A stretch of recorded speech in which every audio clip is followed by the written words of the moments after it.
1995. We are interviewing Mrs. Rose Fogel in her home in Whitestone, New York, United States of America. Mrs. Fogel, when did you arrive in Auschwitz? Can you give us a month and a year? Yes, we came August 23rd, Of 1944. 1944. Can you describe, you mentioned that you were marched to toilets. Can you describe the toilets, what kind of toilets there were? Marched to? To the toilets. To Yes, the I want to talk about it because I have a very important story about that. My sister developed diarrhea, and the fact that we could not go to the toilets was just the worst thing for her. She had to go and couldn't, and was not allowed. So we went to that couple, my other sister and we told her that my sister was begging to be taken to a hospital, to be taken someplace where she'd be able to go to the toilet. And she said, so she's told us, my advice to you is not to give her, there was an infirmary, not to put her into the infirmary because she won't come out alive. But she just could not hold on. So we were forced to do it. We put her into the infirmary. And we would run there every day and look at her. She was lying. They didn't do anything for her except that she would go to the toilet. And she was lying naked with a blanket covered. And one night we heard that there's going to be a selection. We had gone through selections prior to this, and we passed, and then they stopped the train, and they didn't need us. All of a sudden, we heard there's going to be a selection. And here, my sister's in the hospital. So the two of us, my sister and I, we went at night, and we took her out. We carried her into our barrack, and we brought her in there. And she was just in terrible shape. A girl had a wooden shoe and she let her use it.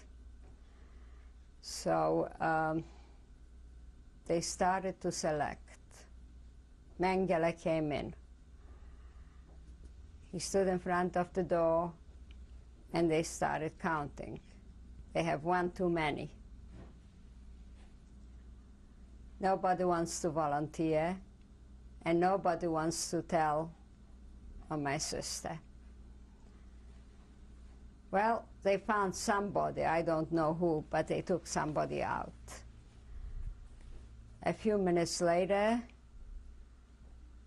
Mengele comes in and tells us to line up in rows in the middle of the barrack, which the barrack had a division, and come in front of him, all undressed, come in front of him. When we came toward him, he took my youngest sister, the sick one, to the left, my other sister to the right. Came my turn to the right. It happened so quickly. I saw my youngest sister already on the other side, and before I knew it, I saw my older sister on the other side. She jumped across to be with her. And I turned around. I wanted to follow her. I made a move to follow her, and she pointed to me to stay where I am. And I don't know how she did it, but she came back with her. when she came back, she said to me, "Don't you dare to follow me, because one of us has to survive. I'm going to try and save Esther. But if I don't succeed, somebody has to come out alive."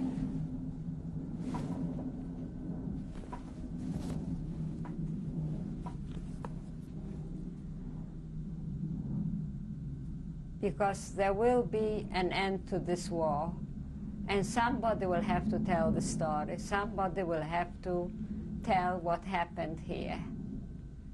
And if you are chosen to live, live and go. And I burst out crying. I collapsed. I didn't know what to do. And they marched them out. So I just sat there and cried. And there was a girl lying next to me, and she too had just lost her mother and her sister. So we embraced, and we decided that after they'll close the door, we'll run out and we'll go and get them. We had such stupid notions that we'll be able to get them. But a little while later, a friend of my sister's came over to me, and she said, "They just led by your sisters through the wires, and your sister called out to me. She asked me to look after you." She really gave up her life because she could have been with me. She could have survived. She went voluntarily because she wanted to save my other sister. Did you know at that time already what the selection meant? Oh, yes. When did you find out about selection? When did I find out? I went into the crematorium. After they took my sisters, they actually tried to liquidate that part of the camp. So we went through another selection, and I was led in. We were led on, and we were led into a building, a house. It wasn't a big building, a little house. And when we came in, it looked like a shower. And I thought that we are taking a shower because this was happening all the time. And we got undressed, and there were pieces of stone lying on the benches. And that looked kind of queer because we thought it's soap. But it wasn't. It was a piece of stone. So we picked it up, and the girls were talking among each other and said, "Well, it's funny soap, it's very hard, you know." And somebody said, "It's not soap and it's not a shower. We are being gassed." The doors closed, and we all started to cry and scream. And it was a panic. I just can't describe it. And then all of a sudden they opened the doors. They said they have a transport. They need people for work. And they took us out. But that was after your sisters were already After selected. my sisters were taken. So when did you actually know what... Is that when you first knew about the gas chambers, or did you find out about before? Well, what does a chimney mean? And a stench. You smell that stench day and night. It was coming out smoke from the chimney. They were insinuating. They never really said, "You are being cremated, you are being executed," or whatever. They used the phrase, "You'll go up to the chimney." So you could imagine that there was something bad about it, and you tried to avoid it, not to get into it. But when I was in the crematorium myself, I couldn't believe it. I just could not believe it. When I saw the film Schindler's List, they show a scene there where the people are being taken. I said, I can't believe it happened to somebody else. I thought it only happened to me. Because I was this close to being gassed. Yes. And of course, after that, they marched us out of the crematorium through the camp, and they showed us the sites of the camp. And there was a model camp in Auschwitz. It was called A-Lager. And that was set up for the Red Cross. And it looked like a garden. It was unbelievable. There were old people there and children, and I just couldn't believe that this was the same place where we were being killed.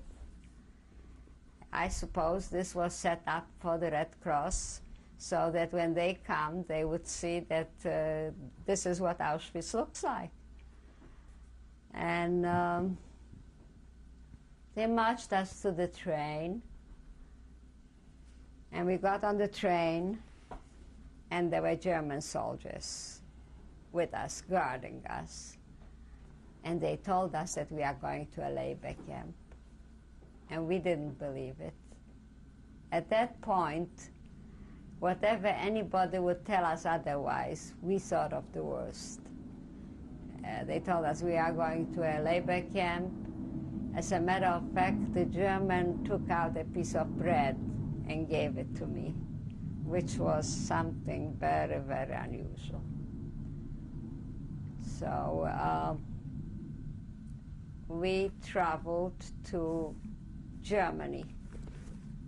In what kind of transportation? It was in September. September, I think the 18th or 16th, I don't remember. September. We went to a place called You came to Ederan. Auschwitz first on the 16th of 44? When? September, now I'm talking about September. Yeah. We arrived in Ederan. No. You came to Auschwitz September 16th? August. In August. August? Yes. August 23, and you left on September? September 16th. September 16th, Yeah. okay. Please proceed. And when we came to Ederan, it was heaven. We couldn't believe it. We were living in it was a factory building, but we had double-decker cots. It was warm, it was clean. We were given a dress to wear. We had no underwear, we had no shoes, we had nothing, but we had a dress. And we were supposed to be working in a factory. The factory they were making ammunition. And I was assigned to work at 2 machines. I was making bullets. And we worked 3 shifts. We were 250 women, out of which there were 100 Polish and 100 Hungarians and 50 German. All Jews? All Jews? Yes, all Jews. There was a kitchen, there was a bathroom. It was really heaven after Auschwitz. The ration was the same. We received 1 soup and 1 piece of bread. The hours, I stood on my feet all day. But of course I was young. In the factory, in front of me stood a German woman. There were women watching us, a German woman. And I could not move either way because she was always watching me. We were counted before we left. You see, the factory was like a block away from the sleeping quarters. So before we left after we left the sleeping quarters, we were counted, sail appel for an hour. We arrived to the factory, we were counted again, and the same thing upon leaving and upon arrival. So 4 times a day we were counted again. Now, adjoining to our living quarters was an Italian prisoners of war camp. They were in the same building next door to us. They were very brave people because they used to, when they saw us being counted and they saw how the Germans treated us, they would mimic down to the Germans. They're going to kill them. They would do all kinds of things. Now, at one time, we also had a heating system. We had central heating system. So there was a hole between, it went into their quarters. So they used to shove in occasionally a piece of bread for us. Once in a while we were asked to go and clean their barracks. And when we'd get there, since we did not speak their language, they didn't speak German, so it was only by sign language. I approached the Italian soldier. I showed him I was hungry, if he could give me something, and he shoved a piece of bread under the bed. I was washing the floor. I should pick it up. So from then on, I was looking forward to go there because they would help us. They were very nice people. And the camp, I don't know if I mentioned that some I don't think I did, but in spite of all the hardship in the ghetto,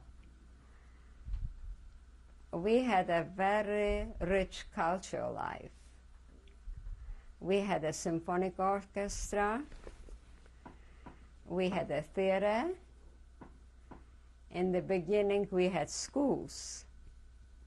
As a matter of fact, I had taken an exam to enter school.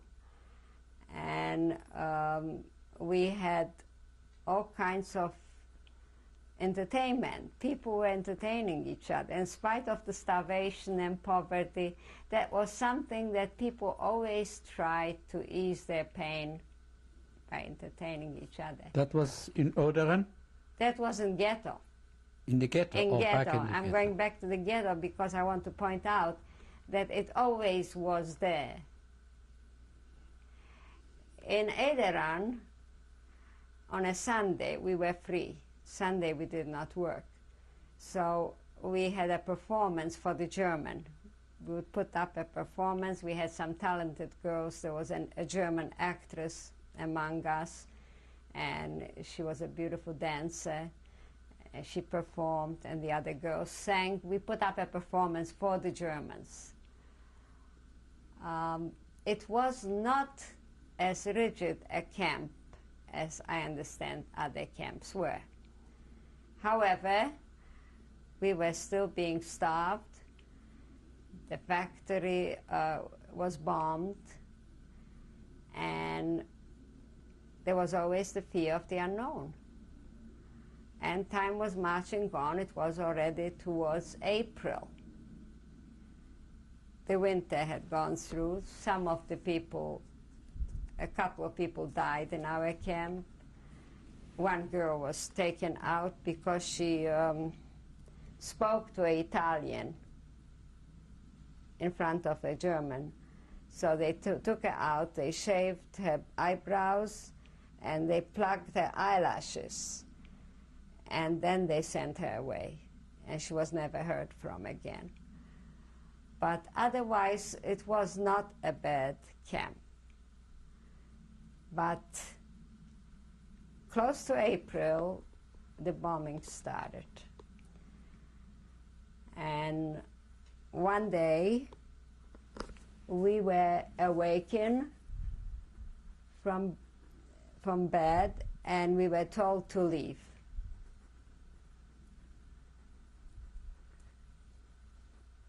When we came outside, we saw little children, no older than 7 or 8 years, with rifles. And they were the ones that were leading us, because the fathers, the adults, were at the front line, or they were killed already. And this was the Hitlerjugend. So they were the ones that were supposed to take us out from the camp. Ironic. We also heard shots coming. The Russians were already coming towards the camp. They maybe were a couple of miles away from us. And they took us up into the train. Now, we had a few girls with TB who were bedridden and bleeding, so they put them on a wagon and took them to the train. Now, the train was not a closed cattle car, it was an open cattle car. So here we were pushed onto the train, and these open trains, and the train started out without food. We had no food at all. And we were starved. And I started to look into the train, and I see kernels. I guess cows or horses were being shipped in the same train before, so there were some grains left. And this was a luxury. I ate a couple of kernels. And then as we were riding on the trains, we were being bombed.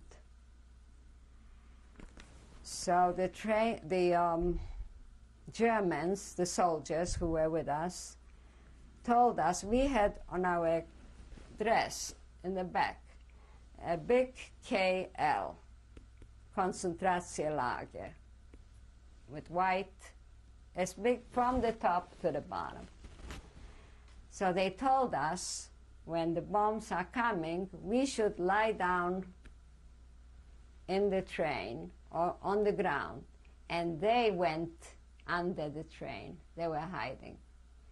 That way, the planes should see that we are prisoners of war. So, unfortunately, some of the trains were hit. Later on, I was in England with some girls who lost limbs. One of my friends has one leg, one who has one arm from this trip.